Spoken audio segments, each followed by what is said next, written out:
الشيء أو نفس النتيجة مع إسبانيا، لكن فعلا أثبت الأسود على أنهم قادرون على تغيير النتيجة وعلى صناعة التاريخ اليوم. دماء العروبة تجري في جسدنا العربي الواحد. مبروك مبروك مبروك يا أسود الأطرس، ألف مليون مبروك.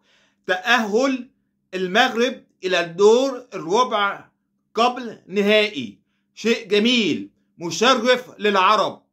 إنها حقا المستديرة الساحرة، نرى فيها دموع الفرح، نرى فيها دموع الأحزان.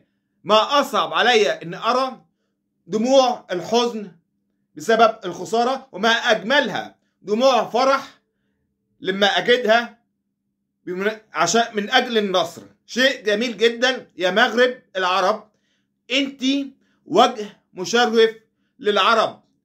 ده إنجاز تاريخي للعرب، إنجاز تاريخي للمغرب إن هي تتأهل للدور القادم، للدور الثمانية.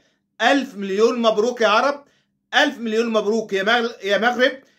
زي ما قلت لحضراتكم جميعا إن مونديال 2022 ده اسمه مونديال المفاجآت.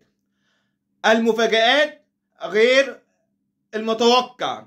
النهارده لما الناس قالوا في مباراة المغرب واسبانيا، كله قال اسبانيا اسبانيا اسبانيا، لكن النهارده تم عمل انجاز تاريخي عربي مشرف يحسب للكرة المغربية بانها تفوقت على الكرة الاسبانية وهزمت اسبانيا.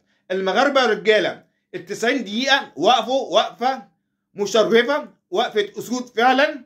لعبوا قدام اسبانيا بطلة العالم بقوة جدا، دخلوا الربع والربع وما زالوا على الضغط والثبات حتى وصلوا إلى ضربات الترجيح.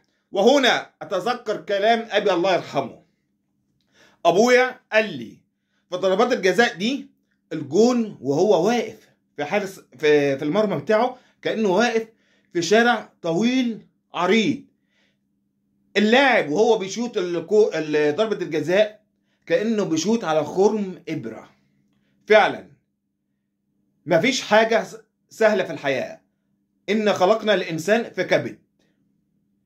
المدربين يعني حرقة أعصاب، بيجي لهم أمراض لا قدر الله، اللعيبة، الجمهور.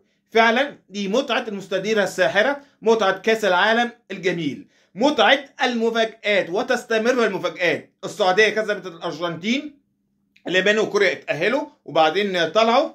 تونس عملت مباراة حلوة جدا، غلبت فرنسا، والأفارقة كمان بسم الله ما شاء الله. والنهارده المغرب أسود الأطلس. برافو يا مغرب، شكرا ليكي، شكرا، مع السلامة. عقبال الماتش الجاي تبقى المفاجأة الكبرى لو المغرب اتأهلت للنهائي. هنشوف، الكرة ملهاش كبير. شكرا.